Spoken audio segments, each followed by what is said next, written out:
Daniel, capítulo 1.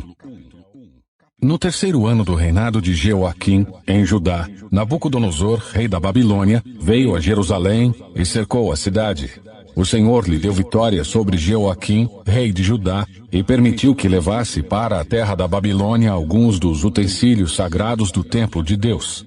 Nabucodonosor os colocou na casa do tesouro de seu Deus. O rei ordenou que Aspenaz, o chefe de seus oficiais, trouxesse ao palácio alguns dos jovens israelitas da família real e de outras famílias da nobreza.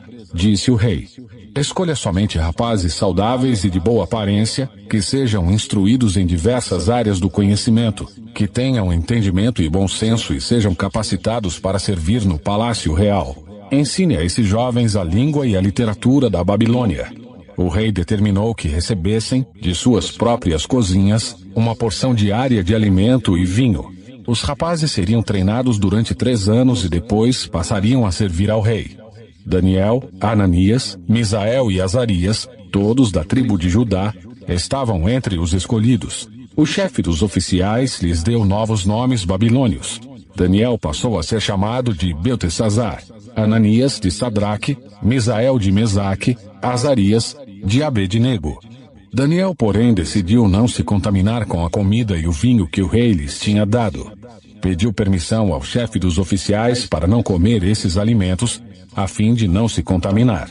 Deus havia feito que o chefe dos oficiais mostrasse compaixão e simpatia a Daniel. Apesar disso, Aspenaz disse: tenho medo de meu senhor o rei. Ele determinou o alimento que vocês devem comer e o vinho que devem beber. Se ficarem com aparência abatida em comparação com os outros rapazes de sua idade, temo que o rei mande cortar minha cabeça. Daniel falou com o assistente designado pelo chefe dos oficiais para cuidar dele, de Ananias, Misael e Azarias. Faça uma experiência conosco durante 10 dias. Disse: dê-nos apenas legumes para comer e água para beber. Terminados os 10 dias, compare nossa aparência com a dos outros rapazes que comem a comida do rei. Depois decida de acordo com o que você vir. O assistente concordou com a sugestão e fez a experiência com eles durante 10 dias. Passados os 10 dias, Daniel e seus 3 amigos pareciam mais saudáveis e bem nutridos que os outros rapazes que se alimentavam da comida do rei. Depois disso, o assistente só lhes dava legumes em vez da comida e do vinho servidos aos outros. Deus concedeu aos 4 rapazes aptidão incomum para entender todos os aspectos da literatura e da sabedoria. E a Daniel concedeu a capacidade especial de interpretar sonhos e visões. Ao término do período de treinamento ordenado pelo rei, o chefe dos oficiais levou todos os rapazes a Nabucodonosor. O rei conversou com eles, e nenhum o impressionou tanto quanto Daniel, Ananias, Misael e Azarias. E assim passaram a servir ao rei.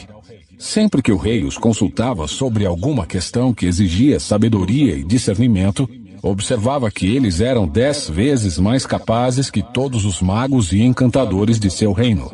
Daniel continuou no palácio até o 1º ano do reinado de Ciro.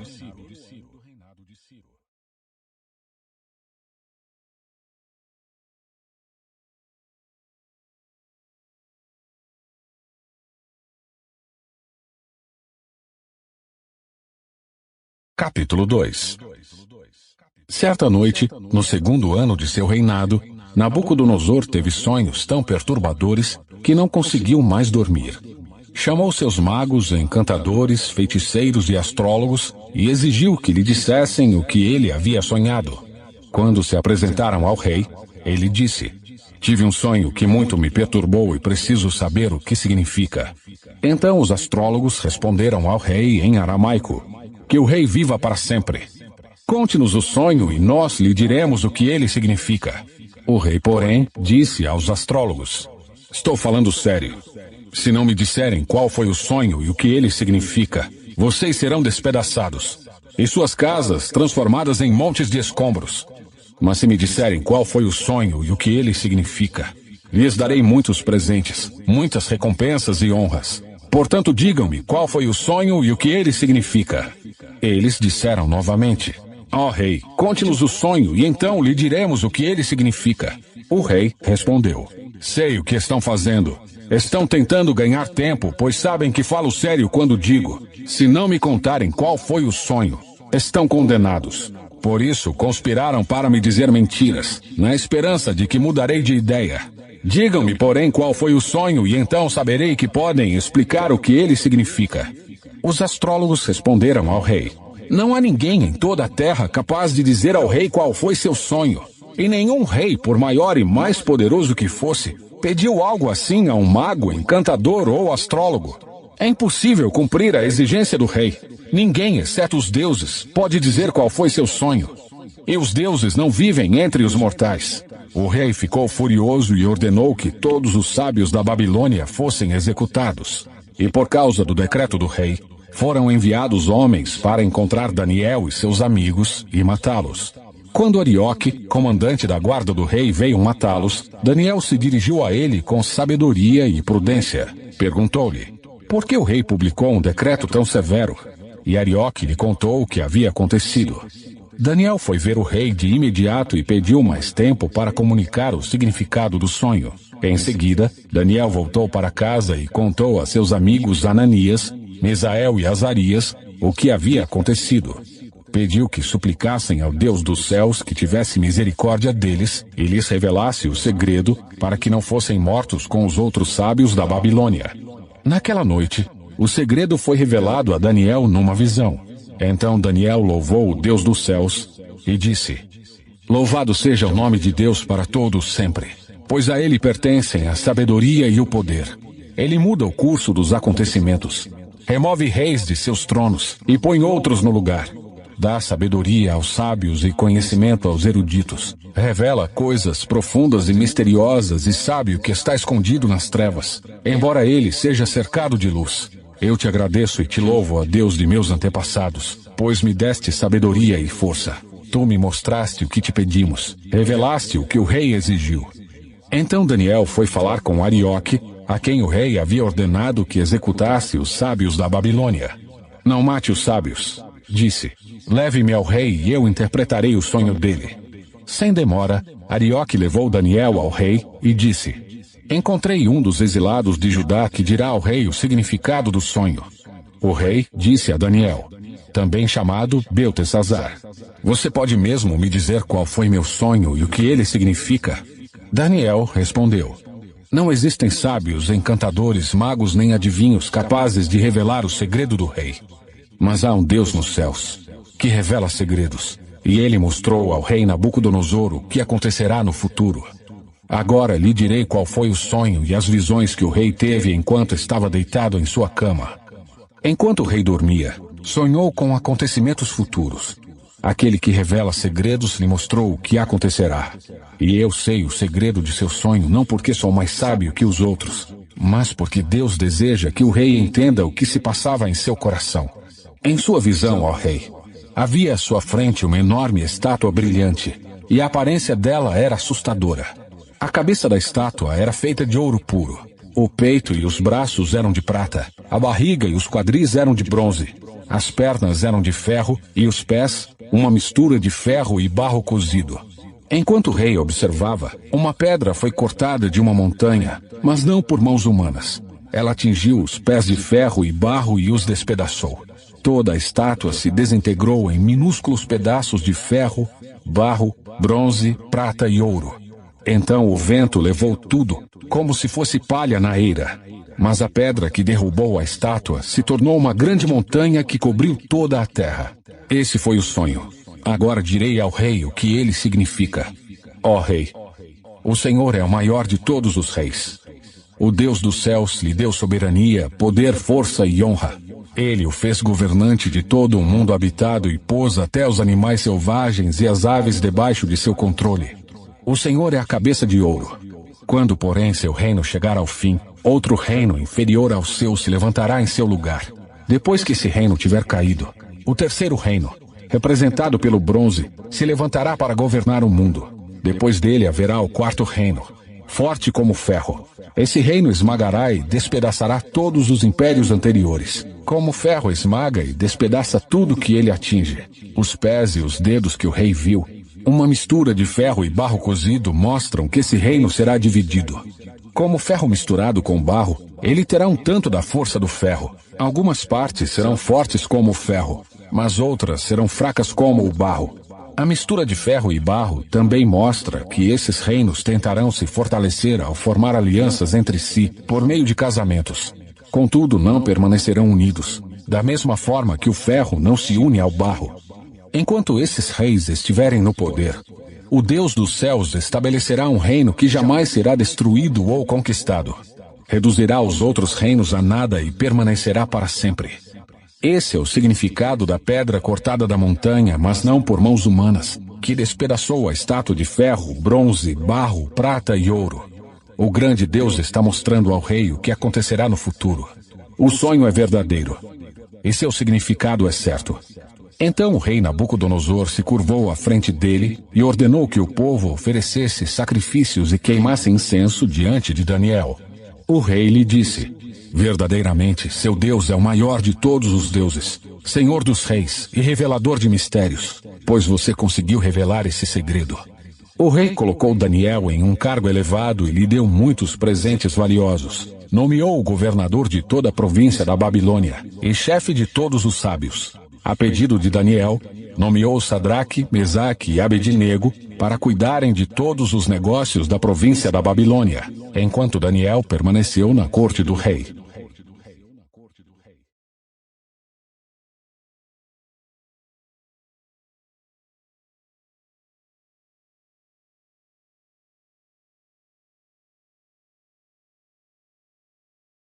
Capítulo 3. O rei Nabucodonosor fez uma estátua de ouro de 27 metros de altura e 2,7 metros de largura e a colocou na planície de Dura, na província da Babilônia. Em seguida, enviou mensageiros a todos os altos funcionários, oficiais, governadores, conselheiros, tesoureiros, juízes, magistrados e todas as autoridades das províncias para que viessem à dedicação da estátua que ele havia levantado. Todas essas autoridades vieram e ficaram diante da estátua que o rei Nabucodonosor havia levantado. Então o arauto gritou: povos de todas as raças, nações e línguas, ouçam a ordem do rei.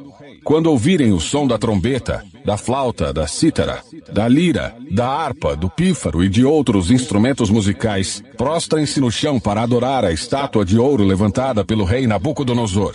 Quem não obedecer será lançado de imediato na fornalha ardente. Portanto, ao som dos instrumentos musicais, todos, não importando sua raça, nação ou língua, se prostraram no chão e adoraram a estátua de ouro que o rei Nabucodonosor havia levantado. Alguns dos astrólogos, porém, foram ao rei e denunciaram os judeus. Disseram ao rei Nabucodonosor: que o rei viva para sempre. O rei publicou um decreto exigindo que todos se prostrassem e adorassem a imagem de ouro quando ouvissem o som da trombeta, da flauta, da cítara, da lira, da harpa, do pífaro e dos outros instrumentos musicais. De acordo com esse decreto, quem não obedecer será lançado na fornalha ardente. Alguns judeus, Sadraque, Mesaque e Abednego, que o rei encarregou da província da Babilônia, não lhe dão atenção ao rei. Recusam-se a servir seus deuses e não adoram a estátua de ouro que o rei levantou. Então Nabucodonosor se enfureceu e ordenou que lhe trouxessem Sadraque, Mesaque e Abednego.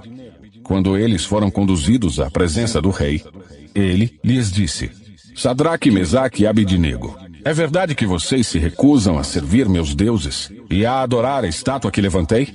Eu lhes darei mais uma chance de se prostrarem e adorarem a estátua que fiz quando ouvirem o som dos instrumentos musicais. Se contudo vocês se recusarem, serão lançados de imediato na fornalha ardente. E então, que Deus será capaz de livrá-los de minhas mãos? Sadraque, Mesaque e Abednego responderam: ó Nabucodonosor, não precisamos nos defender diante do rei.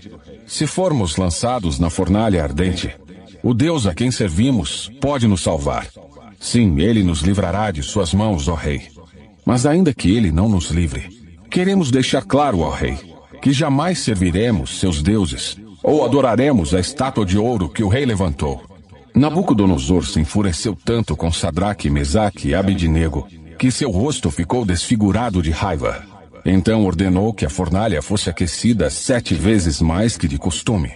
Deu ordens também para que alguns dos homens mais fortes de seu exército amarrassem Sadraque, Mesaque e Abednego e os lançassem na fornalha ardente. Eles os amarraram e os lançaram na fornalha inteiramente vestidos, com túnicas, turbantes, mantos e outras roupas. E uma vez que o rei, em sua ira, havia exigido um fogo tão quente na fornalha, as chamas mataram os soldados que jogaram os 3 lá dentro. Assim, Sadraque, Mesaque e Abednego, amarrados, caíram nas chamas intensas. De repente, porém, o rei Nabucodonosor se levantou espantado e disse a seus conselheiros: Não foram 3 os homens que amarramos e lançamos na fornalha? Sim, ó rei. Eles responderam. Olhem, disse Nabucodonosor. Vejo 4 homens desamarrados andando no meio do fogo sem se queimar. E o 4º homem se parece com um filho de deuses. Então Nabucodonosor se aproximou o máximo que pôde da porta da fornalha ardente e gritou: Sadraque, Mesaque e Abednego, servos do Deus Altíssimo, saiam, venham aqui. E Sadraque, Mesaque e Abednego saíram do meio do fogo. Os altos funcionários, os oficiais, os governadores e os conselheiros se juntaram ao redor deles e viram que o fogo não os havia tocado. Nenhum fio de cabelo na cabeça deles estava chamuscado e suas roupas não estavam queimadas. Nem sequer tinham cheiro de fumaça. Então Nabucodonosor disse: Louvado seja o Deus de Sadraque, Mesaque e Abednego. Ele enviou seu anjo para livrar seus servos que nele confiaram. Eles desafiaram a ordem do rei e estavam dispostos a morrer em vez de servir ou adorar qualquer outro deus que não fosse seu próprio Deus. Portanto, faço este decreto. Se qualquer pessoa, não importando sua raça, nação ou língua, disser uma palavra contra o Deus de Sadraque, Mesaque e Abednego, ela será despedaçada, e sua casa transformada num monte de escombros. Não há outro Deus capaz de livrar dessa maneira. Então o rei promoveu Sadraque, Mesaque e Abednego a cargos ainda mais elevados na província da Babilônia.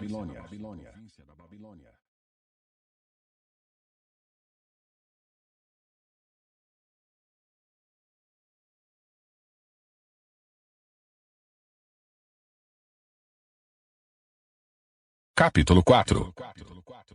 O rei Nabucodonosor enviou esta mensagem a povos de todas as raças, nações e línguas em todo o mundo. Paz e prosperidade. Quero que todos saibam dos sinais e das maravilhas que o Deus Altíssimo realizou em meu favor. Como são grandes seus sinais, como são poderosas suas maravilhas. Seu reino durará para sempre, e seu domínio por todas as gerações. Eu, Nabucodonosor, vivia em meu palácio, com todo conforto e prosperidade. Certa noite, porém, tive um sonho que me assustou. Enquanto estava deitado em minha cama, tive visões que me aterrorizaram. Por isso mandei chamar todos os sábios da Babilônia, para que me dissessem o que meu sonho significava. Quando todos os magos, encantadores, astrólogos e adivinhos vieram, eu lhes contei meu sonho, mas eles não foram capazes de me dizer o que ele significava. Finalmente, Daniel se apresentou diante de mim, e eu lhe contei o sonho. Ele se chama Beltesazar, em homenagem a meu Deus, e o espírito dos santos deuses está nele. Disse-lhe: Beltesazar, chefe dos magos, sei que o espírito dos santos deuses está em você, e que não há mistério que não possa resolver. Agora diga-me o que o meu sonho significa. Enquanto estava deitado em minha cama, tive este sonho. Vi uma grande árvore no meio da terra. A árvore cresceu e ficou muito alta e forte. Chegava até o céu e podia ser vista por todo o mundo. Suas folhas eram verdes e novas, e ela era cheia de frutos para todos comerem. Animais selvagens viviam à sua sombra, e aves faziam ninhos em seus ramos. O mundo todo se alimentava dessa árvore. Então, enquanto eu sonhava, vi um mensageiro, um ser santo que descia do céu. O mensageiro gritou: derrubem a árvore e cortem seus ramos. Arranquem suas folhas e espalhem seus frutos. Espantem os animais selvagens de sua sombra e as aves de seus ramos. Mas deixem na terra o toco, com suas raízes, preso com um anel de ferro e bronze e cercado da relva verde. Que seja molhado pelo orvalho do céu e viva com os animais selvagens, em meio às plantas do campo. Durante 7 períodos terá a mente de um animal selvagem em vez de mente humana. Por isso foi decretado pelos mensageiros, foi ordenado pelos seres santos, para que todos saibam que o Altíssimo domina sobre os reinos do mundo. Ele os dá a quem quer, até mesmo a pessoa mais humilde. Beltesazar, esse foi o sonho que eu, o rei Nabucodonosor, tive. Agora diga-me o que ele significa, pois nenhum dos sábios de meu reino foi capaz de interpretá-lo. Mas você pode fazê-lo, pois o Espírito dos santos deuses está em você. Ao ouvir isso, Daniel, também chamado Beltesazar, ficou atônito por algum tempo, atemorizado com o significado do sonho. Então o rei lhe disse: Beltesazar, não se assuste com o sonho, nem com o seu significado. Beltesazar respondeu: Meu senhor gostaria que os acontecimentos pronunciados nesse sonho ocorressem a seus inimigos, e não ao rei. A árvore que o rei viu crescia e ficava alta e forte. Chegava até o céu e podia ser vista por todo o mundo. Tinha folhas verdes e novas e era cheia de frutos para todos comerem. Animais selvagens viviam à sua sombra, e aves faziam ninhos em seus ramos. Essa árvore é o próprio rei, pois o rei cresceu e se tornou forte e grande. Sua grandeza chega até o céu, e seu domínio até os confins da terra. Então o rei viu um mensageiro, um ser santo que descia do céu e que disse: Derrubem a árvore e destruam-na, mas deixem na terra o toco, com suas raízes, preso com um anel de ferro e bronze e cercado da relva verde. Que seja molhado pelo orvalho do céu, e viva com os animais do campo por 7 períodos. Este é o significado do sonho, ó rei. O que o Altíssimo declarou que acontecerá a meu senhor o rei. O rei será expulso do convívio humano e viverá nos campos, com os animais selvagens. Comerá capim como os bois e será molhado pelo orvalho do céu. Viverá desse modo por 7 períodos, até entender que o Altíssimo domina sobre os reinos do mundo e os dá a quem ele quer. As raízes e o toco, porém, foram deixados na terra. Isso significa que o Senhor receberá seu reino de volta quando tiver aprendido que o céu domina. Ó rei Nabucodonosor, aceite meu conselho.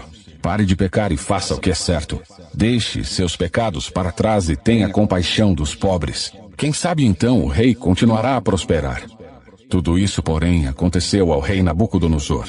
12 meses depois, ele caminhava sobre o terraço de seu palácio na Babilônia e disse: Vejam a grande cidade da Babilônia. Com meu próprio poder construí esta cidade para ser o centro de meu reino e para mostrar o esplendor de minha majestade. Enquanto essas palavras ainda estavam em sua boca, veio do céu uma voz e disse: Esta mensagem é para você, rei Nabucodonosor. Você não governa mais sobre este reino. Será expulso do convívio humano. Viverá nos campos com os animais selvagens e comerá capim como os bois. Viverá desse modo por 7 períodos, até que entenda que o Altíssimo domina sobre os reinos do mundo e os dá a quem ele quer. Naquela mesma hora, a sentença se cumpriu e Nabucodonosor foi expulso do convívio humano. Passou a comer capim como os bois e foi molhado pelo orvalho do céu. Viveu desse modo até seu cabelo crescer como as penas das águias e suas unhas se parecerem com garras de pássaros. Passado esse tempo, eu, Nabucodonosor, olhei para o céu. Minha sanidade voltou. Louvei e adorei o Altíssimo e honrei aquele que vive para sempre. Seu domínio é para sempre. Seu reino por todas as gerações. Comparados a ele, os habitantes da terra são como nada. Ele faz o que quer entre os anjos do céu e entre os habitantes da terra. Ninguém pode detê-lo nem lhe dizer: Por que fazes essas coisas? Quando minha sanidade voltou, também recuperei minha honra e a majestade de meu reino. Meus conselheiros e nobres me procuraram e fui restaurado ao meu reino, com muito mais honra que antes. Agora eu, Nabucodonosor, louvo, glorifico e honro o Rei dos céus. Todos os seus atos são justos e verdadeiros, e ele tem poder para humilhar os orgulhosos.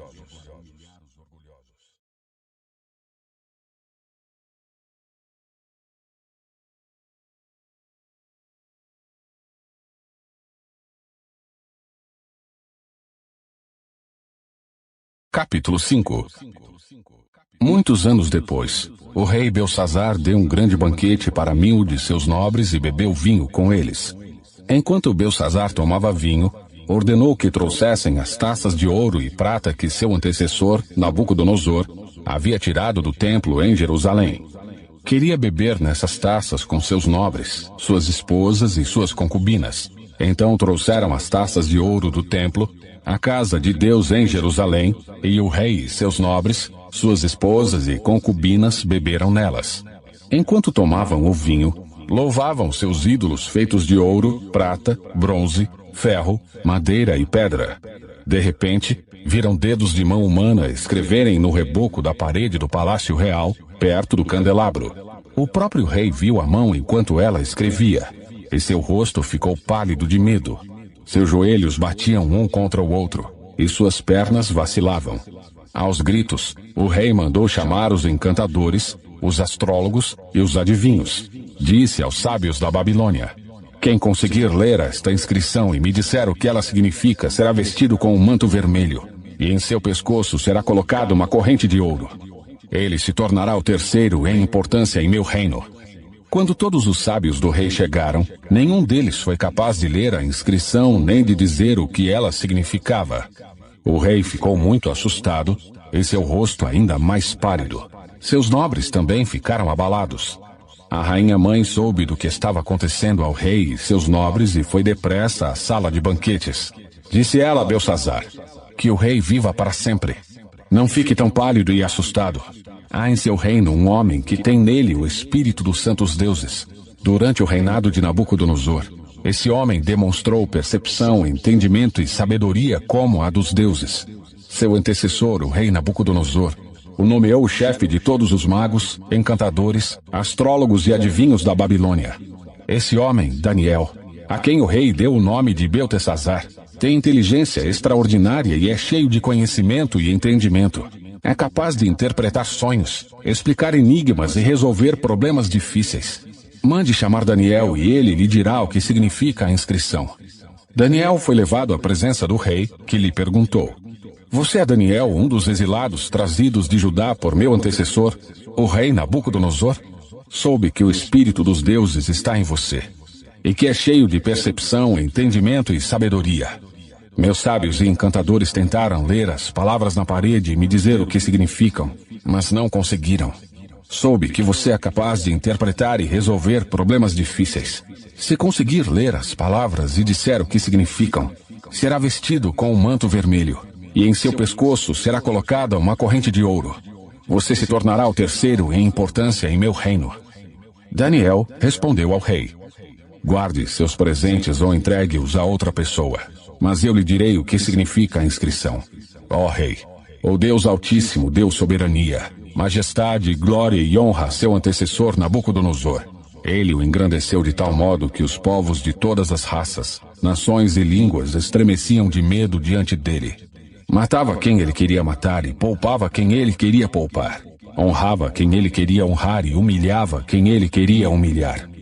Quando, porém, seu coração e sua mente se encheram de arrogância, ele foi tirado de seu trono e despojado de sua glória. Foi expulso do convívio humano.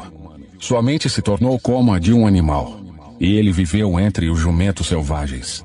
Passou a comer capim como os bois, e foi molhado pelo orvalho do céu até entender que o Deus Altíssimo domina sobre todos os reinos do mundo, e nomeia quem ele quer para governar sobre eles.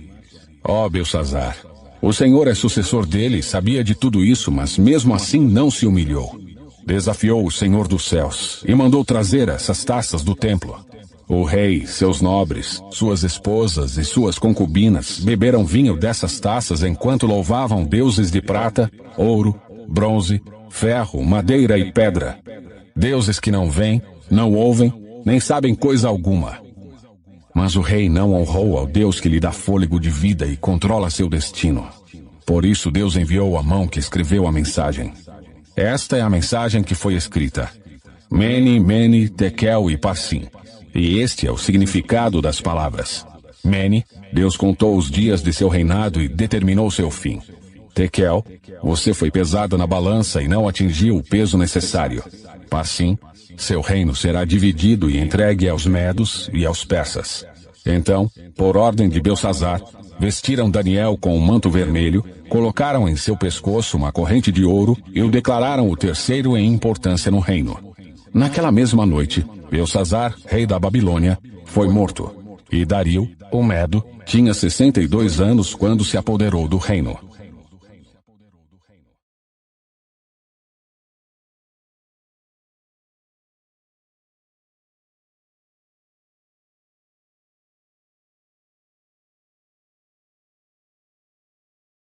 Capítulo 6. O rei Dario resolveu dividir o reino em 120 províncias e nomeou um alto funcionário para governar cada uma delas. O rei também escolheu como administradores Daniel e outros 2 homens para que supervisionassem os altos funcionários e protegessem os interesses do rei. Em pouco tempo, Daniel se mostrou mais capaz que todos os outros administradores e altos funcionários. Por causa da grande capacidade de Daniel, o rei planejava colocá-lo à frente de todo o reino. Os outros administradores e altos funcionários começaram a procurar falhas no modo como Daniel conduzia as questões de governo, mas nada encontraram para criticar ou condenar. Ele era leal, sempre responsável e digno de confiança. Por isso concluíram: nossa única chance de encontrar algum motivo para acusar Daniel será em relação às leis de seu Deus. Então os administradores e os altos funcionários foram até o rei e lhe disseram: que o rei Dario viva para sempre. Nós administradores, oficiais, altos funcionários, conselheiros e governadores, estamos todos de acordo que o rei deve decretar uma lei a ser cumprida rigorosamente. Dê ordens para que nos próximos 30 dias, qualquer pessoa que orar a alguém, divino ou humano, exceto ao rei, seja lançada na cova dos leões.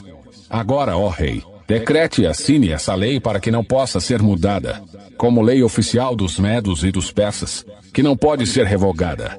E o rei Dario assinou a lei. Quando Daniel soube que a lei tinha sido assinada, foi para casa e, como de costume, ajoelhou-se no quarto no andar de cima, com as janelas abertas na direção de Jerusalém. Orava 3 vezes por dia e dava graças a seu Deus. Os oficiais foram juntos à casa de Daniel e o encontraram orando e pedindo ajuda a Deus. Então foram diretamente ao rei e o lembraram da lei. O rei não assinou um decreto ordenando que qualquer um que orasse a alguém, divino ou humano, exceto ao rei, fosse lançado na cova dos leões? Sim, respondeu o rei. Essa decisão está em vigor. É uma lei oficial dos medos e dos persas, que não pode ser revogada. Então disseram ao rei: aquele homem, Daniel, um dos exilados de Judá, não dá importância ao rei nem à sua lei. Continua a orar ao Deus dele 3 vezes por dia. Quando o rei ouviu isso, ficou muito angustiado e procurou uma forma de salvar Daniel. Passou o resto do dia pensando num modo de livrá-lo dessa situação. À noite, os homens foram juntos ao rei e disseram: ó rei, o senhor sabe que conforme a lei dos medos e dos persas, nenhum decreto que o rei assina pode ser revogado. Por fim, o rei deu ordens para que Daniel fosse preso e lançado na cova dos leões. O rei lhe disse: que seu Deus, a quem você serve fielmente, o livre. Então trouxeram uma pedra e a colocaram sobre a abertura da cova. O rei selou a pedra com seu anel e com os anéis de seus nobres, para que ninguém pudesse resgatar Daniel. O rei voltou a seu palácio e passou a noite em jejum. Não quis nenhum dos divertimentos habituais e não conseguiu dormir a noite inteira. De manhã bem cedo, levantou-se e foi apressadamente à cova dos leões. Quando chegou lá, gritou angustiado: Daniel, servo do Deus vivo! O Deus a quem você serve tão fielmente pôde livrá-lo dos leões? Daniel respondeu: que o rei viva para sempre! Meu Deus enviou seu anjo para fechar a boca dos leões de modo que não me fizessem mal, pois fui considerado inocente aos olhos de Deus. Também não fiz coisa alguma contra o Senhor, ó rei. O rei ficou muito alegre e ordenou que tirassem Daniel da cova. Não havia sequer um arranhão nele, pois havia confiado em seu Deus. Em seguida o rei ordenou que prendessem os homens que haviam acusado Daniel. Ordenou que fossem lançados na cova dos leões, junto com suas esposas e seus filhos. Os leões os atacaram e os despedaçaram antes que chegassem ao fundo da cova. Então o rei Dario enviou esta mensagem a povos de todas as raças, nações e línguas em todo o mundo: paz e prosperidade. Decreto que todos em meu reino devem tremer de medo diante do Deus de Daniel, pois ele é o Deus vivo e permanecerá para sempre. Seu reino jamais será destruído e seu domínio não terá fim. Ele livra e salva seu povo. realiza sinais e maravilhas nos céus e na terra. Foi ele que livrou Daniel do poder dos leões. Assim, Daniel prosperou durante o reinado de Dario e durante o reinado de Ciro, o persa.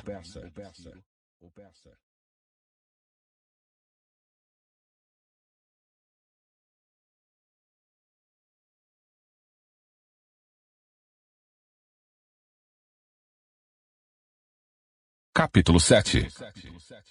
Anteriormente, durante o primeiro ano do reinado de Belsazar, rei da Babilônia, Daniel teve um sonho e visões enquanto estava deitado em sua cama. Escreveu o que havia sonhado e foi isto que viu. Naquela noite, em minha visão, eu, Daniel, vi uma tempestade que agitava o grande mar, com ventos fortes que sopravam de todas as direções. Então saíram da água 4 bestas enormes, cada uma diferente das demais. A primeira besta era como um leão com asas de águia. Enquanto eu observava, suas asas foram arrancadas e ela ficou em pé no chão, sobre as 2 patas traseiras, como um ser humano. E lhe foi dada mente humana. Vi então a segunda besta, e ela se parecia com um urso.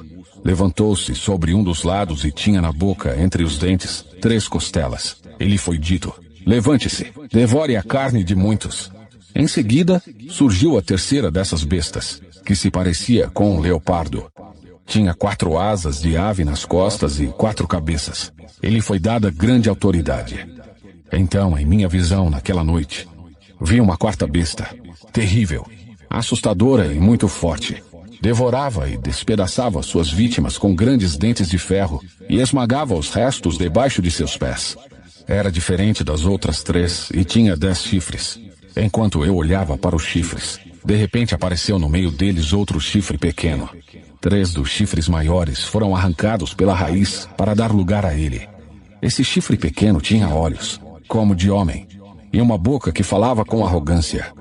Enquanto eu observava, foram colocados alguns tronos, e o ancião se sentou para julgar. Suas roupas eram brancas como a neve, e seu cabelo como a mais pura lã. Sentava-se num trono de fogo, com rodas de chamas ardentes, e um rio de fogo brotava de sua presença. Milhões de anjos o serviam. Muitos milhões estavam diante dele. O tribunal iniciou o julgamento, e os livros foram abertos. Continuei a observar, pois podia ouvir as palavras arrogantes do pequeno chifre. Fiquei olhando até que a 4ª besta foi morta e seu corpo destruído e lançado ao fogo. Então foi tirada a autoridade das outras 3 bestas, mas elas tiveram permissão de viver por mais algum tempo. Depois, em minha visão naquela noite, vi alguém semelhante a um filho de homem vindo com as nuvens do céu. Ele se aproximou do ancião e foi conduzido à sua presença. Recebeu autoridade, honra e soberania, para que povos de todas as raças, nações e línguas lhe obedecessem. Seu domínio é eterno, não terá fim. Seu reino jamais será destruído. Eu, Daniel, fiquei perturbado com tudo que tinha visto, e minhas visões me aterrorizaram. Por isso, aproximei-me de um dos que estavam em pé junto ao trono e perguntei o que tudo aquilo significava. Ele explicou: essas 4 grandes bestas representam 4 reinos que surgirão da terra. No final, porém, o reino será entregue ao povo santo do Altíssimo, e eles dominarão para todo o sempre. Então eu quis saber o verdadeiro significado da 4ª besta, tão diferente das demais e tão aterrorizante. Ela havia devorado e despedaçado suas vítimas com dentes de ferro e garras de bronze, e esmagado os restos com os pés. Também quis saber sobre os 10 chifres em sua cabeça, e o pequeno chifre que surgiu depois e derrubou 3 dos outros chifres. Esse chifre parecia mais forte que os demais, e tinha olhos humanos e uma boca que falava com arrogância. Enquanto eu observava, esse chifre guerreava contra o povo santo de Deus e o derrotava, até que o ancião, o Altíssimo, veio e pronunciou a sentença em favor de seu povo santo. Então chegou o tempo de o povo santo tomar posse do reino. Depois ele me disse: a 4ª besta é o 4º reino que dominará a terra, e será diferente de todos os outros. Devorará o mundo inteiro, pisoteará e esmagará tudo que estiver em seu caminho. Seus 10 chifres são 10 reis que governarão esse império. Então surgirá outro rei, diferente dos 10, que subjugará 3 reis. Ele desafiará o Altíssimo e oprimirá o povo santo do Altíssimo. tentará mudar suas festas sagradas e suas leis. E eles serão colocados sob o controle dele por um tempo, tempos e meio tempo. Contudo, o tribunal o julgará e todo o seu poder será tirado e completamente destruído. Então serão dados ao povo santo do Altíssimo a soberania, o poder e a grandeza de todos os reinos debaixo dos céus. O reino do Altíssimo permanecerá para sempre. E todos os governantes o servirão e lhe obedecerão. Assim terminou a visão. Eu, Daniel, fiquei aterrorizado por causa de meus pensamentos e meu rosto ficou pálido de medo. Mas não contei essas coisas a ninguém.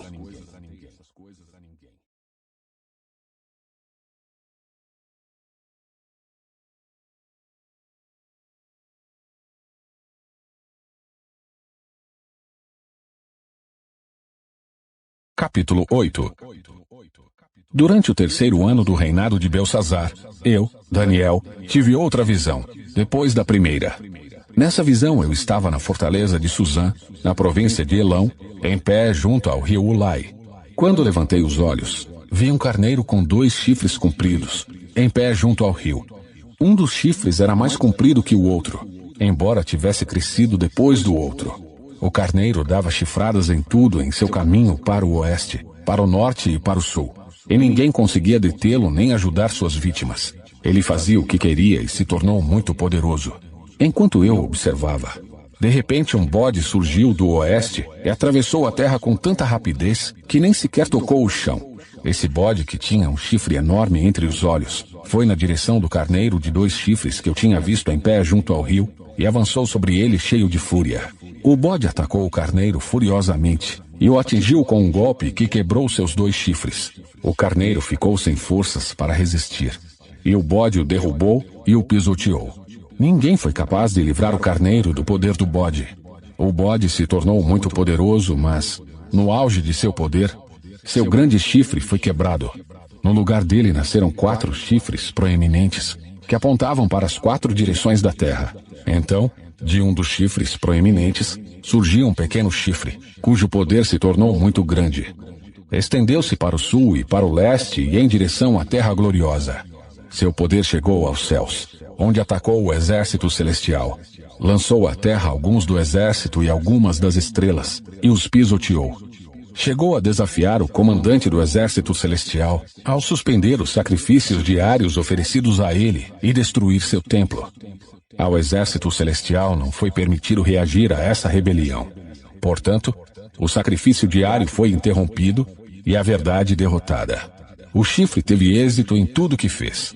Então ouvi 2 seres santos conversando entre si. Um deles perguntou: quanto tempo durarão os acontecimentos dessa visão? Até quando a rebelião que causa profanação impedirá os sacrifícios diários? Até quando o templo e o exército celestial serão pisoteados? O outro respondeu: levará 2.300 tardes e manhãs. Então o templo será restaurado. Enquanto eu, Daniel, tentava entender o significado dessa visão, alguém que parecia um homem parou diante de mim e ouvi uma voz humana vinda do rio Ulai gritar: Gabriel, explique a este homem o significado da visão. Quando Gabriel se aproximou de onde eu estava, fiquei tão aterrorizado que me prostrei com o rosto no chão. Ele disse: filho de homem, você precisa entender que os acontecimentos da visão se referem ao tempo do fim. Enquanto ele falava, desmaiei e caí com o rosto no chão. Gabriel me despertou com um toque e me ajudou a ficar em pé. Então ele disse: estou aqui para lhe contar o que acontecerá depois, no tempo da ira, pois aquilo que você viu se refere ao fim dos tempos. O carneiro com 2 chifres representa os reis da Média e da Pérsia. O bode peludo representa o rei da Grécia. E o grande chifre entre os olhos dele representa o primeiro rei do Império Grego. Os 4 chifres proeminentes que apareceram no lugar do chifre grande mostram que o Império Grego se dividirá em 4 reinos. Mas nenhum deles será tão grande quanto o primeiro. No final de seu reinado, quando o pecado estiver no auge, subirá ao poder um rei feroz, mestre de intrigas. Ele se tornará muito forte, mas não por seu próprio poder. Causará terrível destruição e terá êxito em tudo o que fizer. Destruirá líderes poderosos e devastará o povo santo. Será um mestre do engano e se tornará arrogante. Destruirá muitos sem aviso. Chegará a enfrentar na batalha o príncipe dos príncipes, mas será quebrado, embora não por força humana. Essa visão das 2.300 tardes e manhãs é verdadeira. Guarde, porém, a visão em segredo, pois esses acontecimentos só ocorrerão depois de muito tempo. Então eu, Daniel, fiquei abatido e doente por vários dias. Depois, levantei-me e voltei a tratar dos negócios do rei. Mas a visão me deixou muito perturbado e não consegui entendê-la.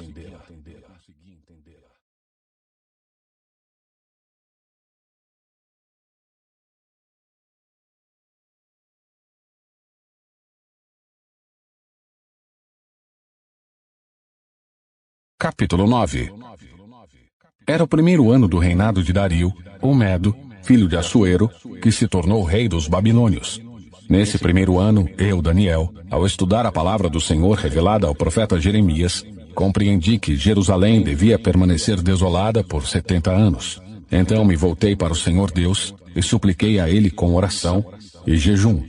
Também vesti pano de saco e coloquei cinzas sobre a cabeça. Orei ao Senhor meu Deus e confessei: ó Senhor, és Deus grande e temível. Tu guardas tua aliança de amor leal para com os que te amam e obedecem a teus mandamentos. Contudo, nós pecamos e fizemos o mal. Fomos rebeldes contra ti e desprezamos teus mandamentos e estatutos. Não demos ouvidos a teus servos, os profetas, que falaram em teu nome a nossos reis, príncipes, antepassados e a todo o povo da terra. Senhor, tu és justo. Mas como vês, nosso rosto está coberto de vergonha. Todos estamos envergonhados, incluindo os habitantes de Judá e de Jerusalém e todo Israel, espalhados em lugares próximos e distantes, para onde tu nos enviaste por causa de nossa deslealdade contigo.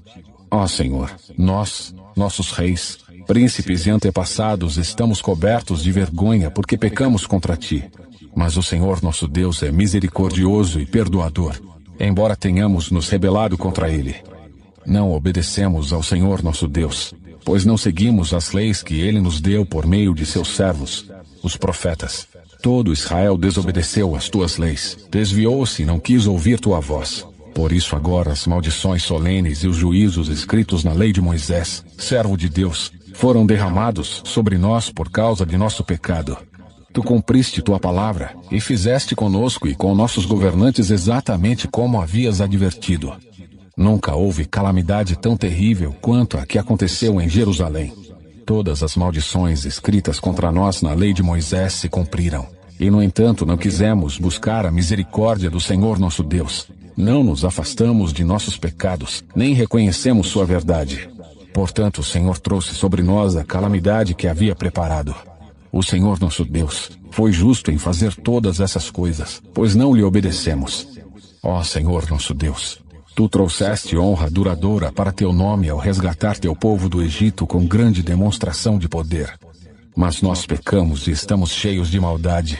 De acordo com toda a tua justiça, Senhor, desvia tua ira furiosa de Jerusalém, tua cidade e teu santo monte. Como resultado de nossos pecados e dos pecados de nossos antepassados, todas as nações vizinhas zombam de Jerusalém e de teu povo. Ó nosso Deus, ouve a oração de teu servo. Ouve minha súplica. Por causa de ti mesmo, Senhor, volta a olhar com bondade para teu santuário desolado. Ó meu Deus, inclina-te e ouve-me. Abre teus olhos e vê nossa desolação. Vê como nossa cidade, a cidade que leva teu nome, está em ruínas. Fazemos esta súplica não porque merecemos, mas por causa de tua misericórdia. Ó Senhor, ouve. Ó Senhor, perdoa. Ó Senhor, atende-nos e age. Por causa de ti mesmo, não te demores, ó meu Deus, pois teu povo e tua cidade carregam teu nome.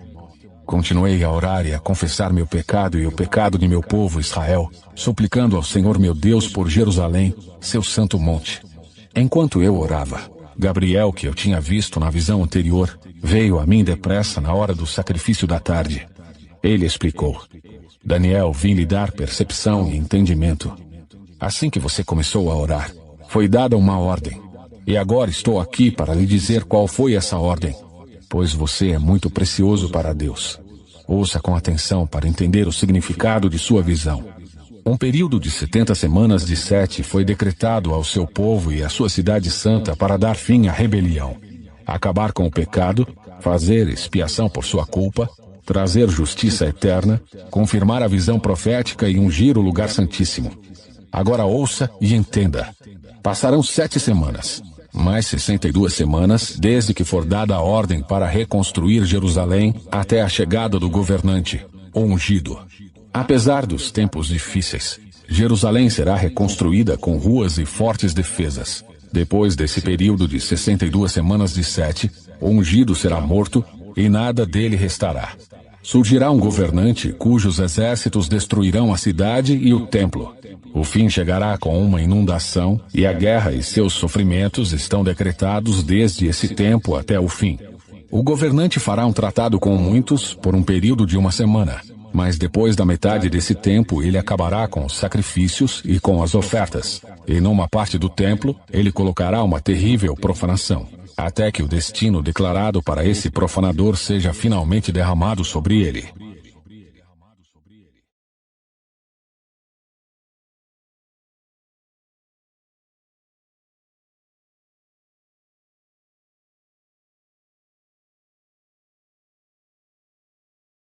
Capítulo 10. No terceiro ano do reinado de Ciro, rei da Pérsia, Daniel, também chamado Beltesazar, teve outra visão. Ele entendeu que essa visão era verdadeira e se referia a certos acontecimentos que ocorreriam no futuro, tempos de guerra e de grande dificuldade. Eu, Daniel, recebi essa visão depois de passar 3 semanas de luto. Durante todo esse tempo, não havia comido nada saboroso. Não tinha provado nenhuma carne e nenhum vinho e não tinha usado nenhuma loção perfumada até passarem as 3 semanas. Em 23 de abril daquele ano, estava em pé próximo ao grande rio Tigre. Levantei os olhos e vi um homem vestido com roupas de linho e um cinto de ouro puro. Seu corpo era semelhante a uma pedra preciosa. Seu rosto faiscava como relâmpago, e seus olhos eram como tochas acesas. Seus braços e seus pés brilhavam como bronze polido, e sua voz era como o som de uma grande multidão. Somente eu, Daniel, tive essa visão. Os homens que estavam comigo não viram coisa alguma. De repente, porém, eles se encheram de terror e correram para se esconder. Assim, fiquei ali sozinho e tive essa visão extraordinária. Perdi as forças, fiquei muito pálido e quase desfaleci. Então ouvi o homem falar e, ao som de sua voz, perdi os sentidos e fiquei ali estendido, com o rosto no chão. Nesse instante, a mão de alguém me tocou e me pôs, ainda trêmulo, sobre minhas mãos e meus joelhos. E o homem me disse: Daniel, você é muito precioso para Deus. Por isso ouça com atenção o que tenho a lhe dizer. Levante-se, pois fui enviado a você. Quando ele me disse isso, me levantei ainda tremendo. Em seguida ele disse: Não tenha medo, Daniel, pois desde o primeiro dia em que você começou a orar por entendimento e a se humilhar diante de seu Deus, seu pedido foi ouvido. Eu vim em resposta à sua oração. Por 21 dias, porém, o príncipe do reino da Pérsia me impediu. Então Miguel, um dos príncipes mais importantes, veio me ajudar e eu o deixei ali com os reis da Pérsia. Agora estou aqui para explicar o que acontecerá com seu povo no futuro, pois essa visão se refere a um tempo que ainda está por vir. Enquanto ele falava comigo, eu olhava para o chão, sem conseguir dizer uma única palavra. Então aquele que se parecia com um homem tocou meus lábios, e eu abri a boca e comecei a falar. Disse aquele que estava diante de mim: Meu senhor, estou angustiado por causa da visão que tive, e me sinto muito fraco. Como é possível alguém como eu, seu servo, falar com meu senhor? Minhas forças se foram e mal consigo respirar. Então aquele que se parecia com um homem tocou em mim novamente, e senti minhas forças voltarem. Não tenha medo, ele disse, pois você é muito precioso para Deus. Que a paz esteja com você. Tenha ânimo. Seja forte. Enquanto ele falava, logo me senti mais forte e disse: Fale, meu senhor, pois me fortaleceu. Então ele disse: Você sabe por que eu vim? Em breve terei de voltar para lutar com o príncipe do reino da Pérsia e, depois disso, virá o príncipe do reino da Grécia. Mas agora lhe direi o que está escrito no livro da verdade. Ninguém me ajuda na luta contra esses príncipes, exceto Miguel, o príncipe de vocês.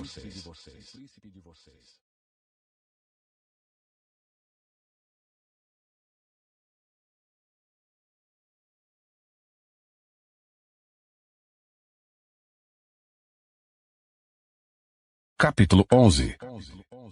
Tenho acompanhado Miguel para apoiá-lo e fortalecê-lo desde o primeiro ano do reinado de Dario, o Medo.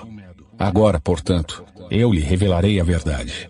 Outros 3 reis persas reinarão e serão sucedidos pelo 4º rei, muito mais rico que os outros. Ele usará sua riqueza para instigar todos a lutarem contra o reino da Grécia.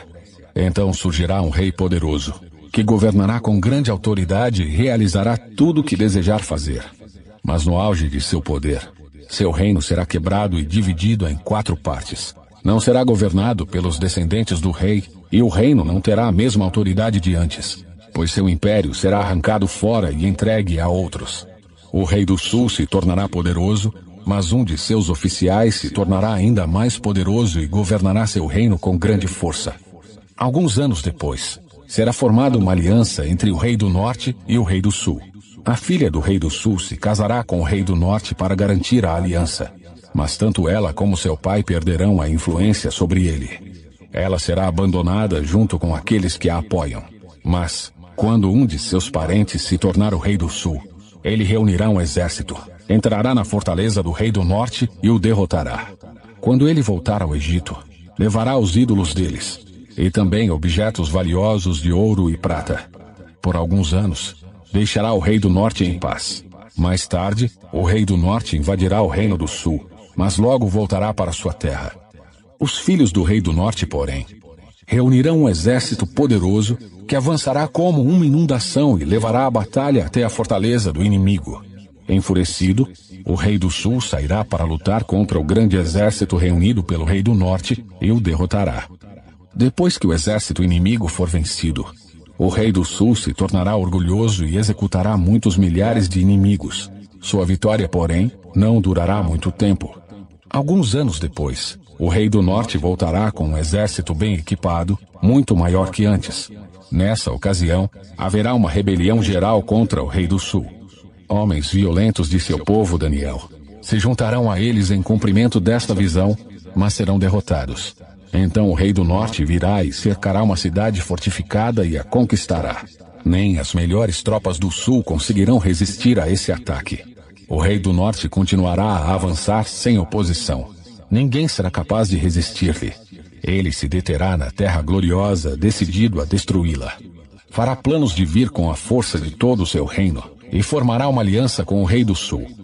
Dará sua filha em casamento a fim de derrubar o reino, mas seu plano falhará.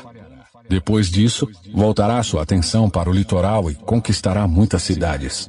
No entanto, um comandante de outra terra acabará com sua insolência e o fará retirar-se, envergonhado. Ele se refugiará em sua própria fortaleza, mas tropeçará e nunca mais será visto. Seu sucessor enviará um cobrador de impostos para manter o esplendor real. Depois de um breve reinado, porém, ele morrerá, mas não como resultado de ira nem na batalha. O próximo a subir ao poder será um homem desprezível, que não faz parte da linhagem real. Ele se infiltrará quando menos se espera, e assumirá o controle do reino por meio de intrigas. Diante dele, grandes exércitos serão arrasados, incluindo um príncipe da aliança. Com promessas enganosas, fará várias alianças. Apesar de ter apenas um punhado de seguidores, ele se tornará forte. Sem aviso, entrará nas regiões mais ricas da terra e distribuirá entre seus seguidores o despojo e os bens dos ricos, coisa que seus antecessores nunca fizeram. Fará planos para conquistar fortalezas, mas isso durará pouco tempo. Então juntará coragem e reunirá um grande exército contra o rei do sul. Este sairá para a batalha, mas de nada adiantará, pois haverá conspirações contra ele. Sua derrota será causada por gente de sua própria confiança. Seu exército será arrasado e muitos serão mortos.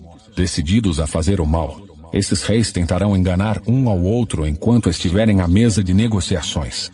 Mas isso não fará diferença alguma, pois o fim chegará no tempo determinado. O rei do norte voltará para casa com muitas riquezas. No caminho, ele se colocará contra o povo da Santa Aliança e fará grandes estragos antes de seguir viagem. Então, no tempo determinado, ele voltará a invadir o sul. Mas dessa vez o resultado será diferente. Ele se assustará com os navios de guerra do litoral oeste e voltará para casa. Então descarregará sua ira sobre o povo da Santa Aliança e recompensará os que abandonarem a aliança. Seu exército tomará a fortaleza do templo, contaminará o santuário, acabará com os sacrifícios diários e colocará ali uma terrível profanação. Ele usará de adulação e conquistará os que violaram a aliança.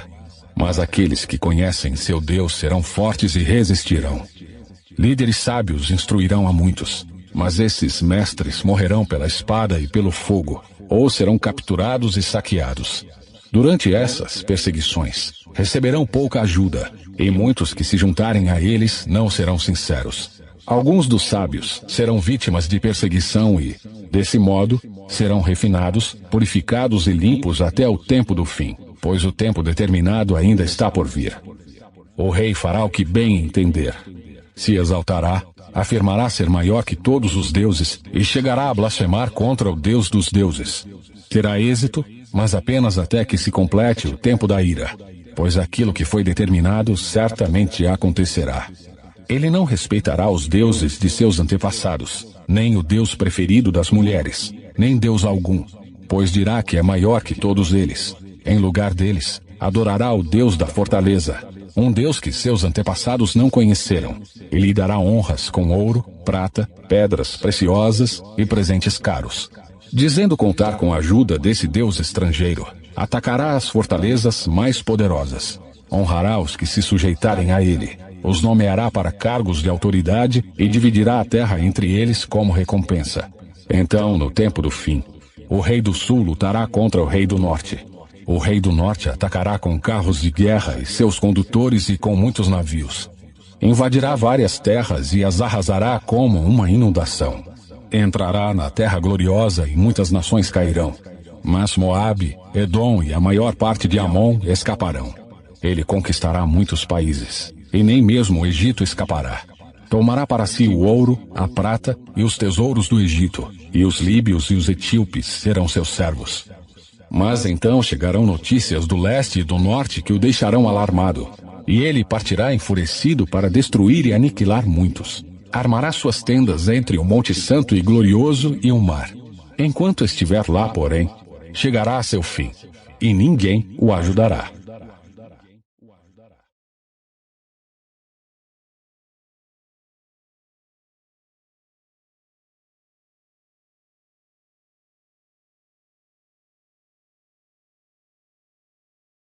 Capítulo 12. Nessa época, Miguel, o grande príncipe que guarda seu povo, se levantará. Haverá um tempo de angústia como nunca houve desde que as nações vieram a existir. Nesse tempo, porém, todos de seu povo que tiverem o nome escrito no livro serão salvos. Muitos dos que estão mortos e enterrados ressuscitarão. Alguns para a vida eterna e outros para a vergonha e a desonra eterna. Os sábios brilharão intensamente como o esplendor do céu, e os que conduzem muitos à justiça resplandecerão como estrelas, para sempre. Mas você, Daniel, mantenha esta profecia em segredo. Cele o livro até o tempo do fim, quando muitos correrão de um lado para o outro e o conhecimento aumentará. Então eu, Daniel, olhei e vi dois outros em pé em margens opostas do rio. Um deles perguntou ao homem vestido de linho, que agora estava sobre o rio: quanto tempo passará até que terminem esses acontecimentos espantosos? O homem vestido de linho que estava sobre o rio levantou as duas mãos em direção ao céu, pronunciou um juramento solene àquele que vive para sempre e disse: passará um tempo, tempos e meio tempo. Quando o povo santo finalmente for quebrado, todas essas coisas se cumprirão. Ouvi o que ele disse, mas não entendi o significado. Por isso perguntei: meu senhor, como estas coisas terminarão? Ele respondeu: agora vá, Daniel, pois aquilo que eu disse será mantido em segredo e selado até o tempo do fim. Muitos serão purificados, limpos e refinados por essas provações. Os perversos, porém, continuarão em sua perversidade e nenhum deles entenderá. Somente os sábios compreenderão seu significado. A partir do momento em que o sacrifício diário for suspenso e a terrível profanação for colocada ali, haverá 1290 dias. Feliz aquele que esperar e permanecer até o fim dos 1335 dias. Quanto a você, siga seu caminho até o fim. Você descansará e no final dos dias se levantará para receber sua herança.